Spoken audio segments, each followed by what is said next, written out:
Ce qui s'est passé aujourd'hui sera étudié pendant les 50 prochaines années. Mark Carney a réalisé quelque chose qu'aucun dirigeant allié n'avait jamais osé tenter depuis l'ère Trump.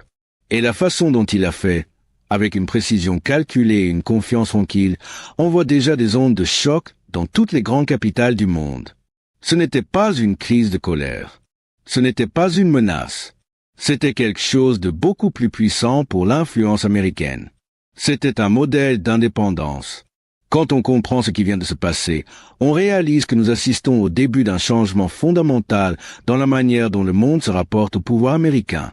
Laissez-moi vous expliquer exactement ce que cela signifie. Pour la première fois depuis la fin de la guerre froide, un grand allié des États-Unis s'est levé devant le monde et a dit quelque chose qui change tout. Le Canada ne va plus orienter son économie selon les cycles politiques américains. Relisez cette phrase. Car derrière, elle se cache une déclaration qui brise 40 ans de suppositions sur le fonctionnement réel de l'ordre mondial. Carney n'a pas haussé la voix. Il n'a pas frappé la table. Il n'en avait pas besoin, car ce qu'il a annoncé n'était pas une plainte. C'était la présentation d'un système complet, une architecture économique conçue pour fonctionner que Washington soit stable, instable ou hostile. Et c'est ce qui rend ce moment absolument inédit. Carney n'a pas attaqué Trump directement. Il a attaqué son influence, toute la base sur laquelle Trump exerce son pouvoir dans le monde. Pensez à la façon dont Trump négocie habituellement. Il utilise toujours le même plan. Menacer l'accès au marché américain, utiliser les taxes comme arme, créer assez de pression économique pour que l'autre partie doit céder. Cela fonctionne parce que chaque économie moderne, surtout les pays voisins comme le Canada, dépend de cet accès. Le consommateur américain est trop important pour l'ignorer. Le capital américain est trop crucial pour être perdu. Les chaînes d'approvisionnement américaines sont trop intégrées pour être remplacées. Cette dépendance est la source du pouvoir de Trump, pas ses talents de négociateur ou sa personnalité, mais la réalité structurelle. Personne ne peut se permettre d'être coupé de l'économie américaine. Mais Carney a fait quelque chose que personne ne pensait possible. Il a supprimé ce point de pression. Pas en refusant le commerce, pas en rompant les liens, mais en construisant un système parallèle qui fonctionne sans l'autorisation américaine. Regardons de plus près ce qu'il a construit, car c'est ici que cela devient fascinant. Tout d'abord, les chaînes d'approvisionnement. Pendant des décennies, la production nord-américaine fonctionnait comme une boucle unique. Les matières premières venaient du Canada vers les États-Unis. La fabrication se faisait en Amérique. Les produits finis retournaient au nord. Simple, efficace, mais complètement vulnérable. Quand Trump a commencé à utiliser les taxes comme arme, toute cette boucle est devenue une arme contre le Canada. Une taxe sur l'acier bloquait les usines automobiles. Un changement de politique sur l'énergie paralysait les réseaux de transport. Celui qui contrôlait le point de blocage contrôlait tout. La solution de Carney? Supprimer ce point de blocage. Il a créé des boucles alternatives, des corridors ferroviaires reliant directement les ports canadiens à l'Europe et à l'Asie, des infrastructures énergétiques contournant les contrôles américains et des clusters de fabrication domestique capables de produire les composants critiques chez eux plutôt que de passer par le Michigan ou l'Ohio. Il ne s'agit pas de couper l'Amérique. Il s'agit de redondance. Un pays avec plusieurs racines ne peut pas être coincé par une seule. Ensuite, la diversification des marchés. Aujourd'hui, 34% des exportations canadiennes vont aux États-Unis. Ce n'est pas un commerce équilibré. C'est une dépendance si extrême qu'elle devient un risque pour la sécurité nationale. Carney a changé le modèle. Il a élargi le commerce avec l'Europe, approfondi les partenariats en Indo-Pacifique, signé de nouveaux accords avec l'Inde et l'Asie du Sud-Est. Les chiffres parlent d'eux-mêmes. Les États-Unis ne sont plus le seul moteur de la croissance canadienne, et cela change tout pour le pouvoir de négociation. Enfin, et c'est ce que la plupart des analystes manquent, l'indépendance des investissements. Les investisseurs détestent l'imprévisibilité. Pendant des années, la planification économique canadienne était liée au cycle électoral américain, un pendule instable de 4 ans. Carney a mis en place des délais plus rapides pour les autorisations, des règles claires sur plusieurs décennies et des cadres de financement pour le logement, l'énergie, le transport et l'industrie. Tout cela attire des capitaux qui n'ont pas à s'inquiéter des revirements soudains de la politique américaine. C'est là que le véritable génie apparaît. Carney n'a pas seulement créé des alternatives aux systèmes américains. Il a créé la concurrence. Là où la politique américaine provoque l'impasse, le Canada offre la prévisibilité. Là où les infrastructures américaines s'arrêtent, le Canada construit. Là où les investisseurs anticipent des revirements à Washington, le Canada offre la stabilité. Cela renverse toute la dynamique. Au lieu que le Canada s'adapte aux humeurs de Washington, Washington risque maintenant de perdre de l'influence face à la constance canadienne. Mais voici la vérité profonde qui rend ce moment si important. Le pouvoir économique ne fonctionne que lorsque l'autre partie n'a aucune issue. Carney vient de créer des issues partout. Et lorsqu'on crée suffisamment d'issues, la dépendance cesse d'être une fatalité. Elle devient un choix. C'est la transformation que personne n'avait anticipée. Quand un pays reste non parce qu'il doit, mais parce qu'il choisit de rester, l'équilibre du pouvoir devient symétrique. La coopération se transforme en négociation. L'alignement devient un partenariat. Et soudain, la relation ne se définit plus par qui a le plus besoin de l'autre. Elle se définit par l'intérêt mutuel. Maintenant, comprenez pourquoi cela va bien au-delà du Canada. Parce que ce que Carney a montré aujourd'hui, c'est qu'une économie moderne du G7 peut réduire sa dépendance aux États-Unis sans s'effondrer. Une fois cette démonstration faite, l'idée que l'Amérique est indispensable commence à s'effriter, et toutes les autres nations alliées viennent de voir cela en direct. Pensez au Japon, dépendant des garanties de sécurité américaines, mais de plus en plus inquiet face à l'instabilité politique américaine. Pensez à l'Allemagne, qui doit équilibrer sa planification industrielle avec des régimes de sanctions imprévisibles. Pensez à la Corée du Sud, coincée entre les exigences de Washington et les réalités régionales. Tous font face à la même question que Carney vient de résoudre. Comment maintenir une alliance tout en se protégeant du chaos de l'allié? Carney a fourni la réponse. Il faut créer une autonomie structurelle. Il faut diversifier les dépendances. Il faut bâtir des systèmes capables d'absorber les chocs plutôt que de les subir. C'est le modèle que d'autres nations attendaient en silence. Et maintenant qu'il existe, tout le calcul de l'alignement mondial change. Voici le paradoxe au cœur du pouvoir américain. Les États-Unis ont toujours supposé que les alliés s'alignent par partage de valeurs. En réalité, la plupart s'alignent par nécessité structurelle, par institution commune, peut-être par sécurité partagée. Mais le lien le plus profond a toujours été économique. Carney commence à délier ce lien, non pas en affaiblissant les relations avec l'Amérique, mais en forgeant de nouvelles ailleurs. Et cela transforme toutes les négociations futures. Imaginez ce qui se passe ensuite. Quand un allié réduit sa dépendance, les autres deviennent plus audacieux. Quand plusieurs alliés diversifient leurs relations, le levier américain s'affaiblit. Quand le levier s'affaiblit, les pressions deviennent plus risquées. Et plus l'imprévisibilité augmente, plus l'incitation à diversifier s'accélère. C'est un cycle qui se renforce lui-même, une érosion lente et structurelle de l'influence unilatérale américaine, non par confrontation, mais par une réorganisation silencieuse. Et voici ce qui est vraiment fascinant. En séparant son avenir économique de la volatilité de Washington, le Canada augmente en fait son influence dans les négociations futures. Un partenaire qui peut se retirer est un partenaire qu'il faut prendre au sérieux. Un pays qu'on ne peut pas coincer est un pays qu'on ne peut pas contraindre. Réfléchissez à ce que cela signifie pour la stratégie de Trump. Toute sa méthode repose sur la croyance que les alliés n'ont pas le choix, que la désobéissance coûte plus cher que l'obéissance, que l'accès au marché américain justifie toutes les concessions. Carney vient de montrer que ce calcul est obsolète. Le coût de l'autonomie baisse. Le coût de la dépendance augmente. Et le monde regarde. Voyons maintenant ce que cela signifie du point de vue des investisseurs. Après des décennies à analyser les changements de pouvoir dans les marchés mondiaux, ce que je vois ici est un point de bascule rare. Les marchés détestent l'incertitude. Le capital se dirige vers la stabilité.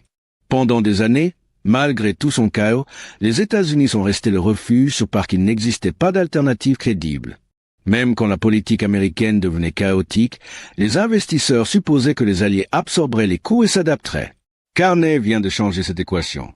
Il a offert au monde quelque chose qu'il n'avait pas eu depuis des générations, une alternative stable, prévisible et riche en ressources, qui ne nécessite pas de naviguer dans les extrêmes de la polarisation américaine.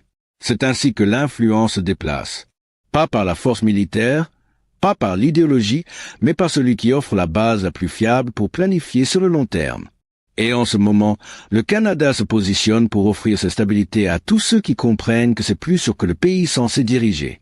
Les États-Unis ont opéré pendant des décennies sous l'hypothèse que les alliés finiraient par se conformer, que la menace de perdre l'accès suffirait à forcer l'obéissance. Que se passe-t-il lorsque cette hypothèse tombe? Que se passe-t-il lorsque le voisin le plus proche de l'Amérique montre que l'obéissance est optionnelle? Voici la réponse que personne ne veut entendre. Les États-Unis perdent leur outil le plus puissant. Non pas leur armée, non pas leur monnaie, mais leur gravité, cette attraction structurelle qui maintenait le système mondial en orbite autour de Washington. Une fois que les Alliés découvrent qu'ils peuvent fonctionner indépendamment, toute l'architecture de la domination américaine commence à se fissurer. Pas de façon dramatique, pas du jour au lendemain, mais lentement, irréversiblement, et beaucoup plus vite que quiconque à Washington ne semble le réaliser. Et c'est ici que le moment devient crucial. Nous ne sommes pas dans une période normale. Nous sommes à une époque où la politique américaine change violemment tous les 4 ans, où la politique commerciale peut basculer à cause d'un message sur les réseaux sociaux, où les alliés de longue date sont traités comme des adversaires selon les calculs électoraux. Chaque pays qui observe ce moment comprend l'enjeu. Dépendre de ce genre de volatilité n'est pas seulement inconfortable, c'est insoutenable. Et Carney vient de montrer qu'il existe une sortie. Maintenant, voici la partie qui devrait faire réfléchir les stratèges toute la nuit. Ce n'est pas une rébellion. Ce n'est pas anti-américain. C'est quelque chose de beaucoup plus dangereux pour les intérêts américains. C'est l'indifférence face à l'approbation américaine parce que l'ancien système fonctionnait par la peur. Peur des tarifs, peur de perdre l'accès, peur d'être exclu. Mais on ne peut pas menacer quelqu'un qui a déjà construit les infrastructures pour survivre sans vous. On ne peut pas faire pression sur quelqu'un qui a diversifié ses points de dépendance. C'est la transformation que Carney a orchestrée. Pas de défi, mais de la liberté. Et la liberté redéfinit toutes les négociations qui suivent. Prenons un parallèle historique pour comprendre pourquoi cela importe. Pensez à l'Empire britannique. À son apogée, Londres supposait que le monde aurait toujours besoin des marchés britanniques, du capital britannique, de la protection navale britannique. Cette dépendance semblait permanente, structurelle, incassable. Puis les anciennes colonies ont commencé à construire leurs propres capacités industrielles, leurs propres réseaux commerciaux, leurs propres systèmes financiers. La Grande-Bretagne n'a pas perdu de pouvoir par défaite militaire. Elle a perdu par obsolescence. Parce que des nations ont découvert qu'elles pouvaient fonctionner sans demander la permission de Londres. C'est le processus qui commence maintenant. Pas avec des ennemis, mais avec des alliés. Des alliés qui construisent silencieusement et méthodiquement la capacité d'absorber le chaos américain sans en hériter. Et le signal envoyé au reste du monde est clair. Le centre de gravité de l'économie mondiale n'est plus fixe. Il peut se déplacer. Il peut être partagé. Il peut être réinventé. Alors, que se passe-t-il ensuite? Voici l'analyse que la plupart des gens manquent. À court terme, Washington va probablement minimiser cela. Dire que c'est symbolique. Dismiss le tout comme une posture canadienne pour la consommation interne. C'est la réaction naturelle quand on ne comprend pas encore que le terrain a changé. Mais l'argent intelligent, les investisseurs institutionnels, les fonds souverains, ils recalculent déjà le risque parce que ce que Carney a montré, c'est qu'il n'est plus de parier toute sa stratégie sur la stabilité américaine. La diversification n'est pas seulement intelligente, elle est indispensable. Et dès que ce recalcul se répand, dès que d'autres nations commencent à copier le modèle canadien, le cycle s'accélère. Moins de dépendance signifie moins de levier. Moins de levier signifie plus d'imprévisibilité de Washington. Plus d'imprévisibilité entraîne plus de diversification. Et le cycle se renforce. C'est ainsi que les empires déclinent. Pas par un effondrement spectaculaire, mais par une lente marginalisation, par les anciens dépendants qui découvrent qu'ils sont mieux en suivant leur propre voie. Voici maintenant la question qui définira la prochaine décennie. Les États-Unis peuvent-ils s'adapter? Peuvent-ils passer d'une contrainte imposée par le levier à une coopération gagnée par la stabilité? Parce que c'est la seule voie possible. L'ancien modèle, celui où les Alliés n'avaient pas le choix et devaient accepter les conditions américaines, est en train de mourir. Carney ne l'a pas tué. Il a simplement révélé qu'il était déjà mort. Le monde observe ce que fera l'Amérique ensuite. Si elle double la pression, cela accélérera l'exode.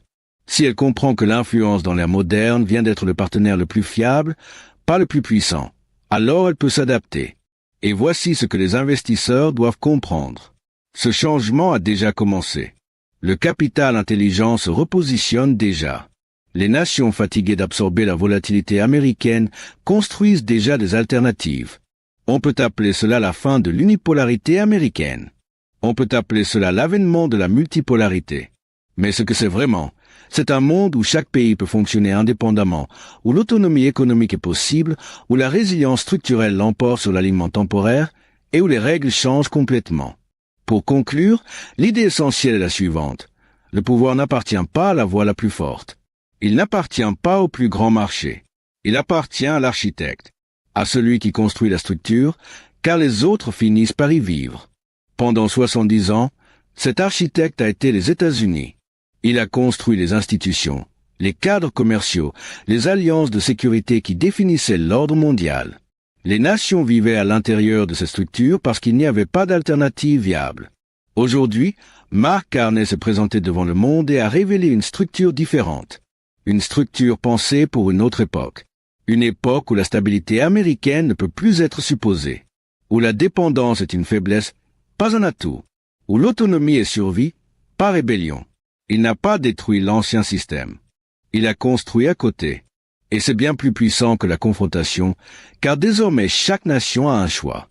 Elle peut parier sur le retour de la prévisibilité américaine ou suivre le plan canadien pour se protéger contre le risque que cela ne revienne pas. L'histoire se souviendra de ce moment. Non pas parce qu'il a été bruyant, mais parce qu'il a été structurel. Non pas parce qu'il a défié le pouvoir, mais parce qu'il a redéfini d'où vient le pouvoir. La question maintenant est de savoir si Washington comprend ce qui vient de se passer. Si elle réalise que le monde change, non pas par la rébellion, mais par la reconstruction. Si elle s'adapte à une réalité où l'influence doit être gagnée et non supposée. Parce que l'ère de l'alignement automatique est terminée. L'ère du levier par dépendance touche à sa fin. Et ce qui le remplace est beaucoup plus complexe, beaucoup plus compétitif, et bien plus dangereux pour les nations qui croient à tort que leur domination est permanente. Mark Carney n'a pas vaincu le pouvoir américain aujourd'hui. Il en a démontré les limites. Et en géopolitique, démontrer des limites, c'est redessiner les frontières. Le monde vient de devenir beaucoup plus intéressant et beaucoup moins prévisible. Faites attention, car ce qui se passera ensuite définira l'ordre mondial pour la génération à venir.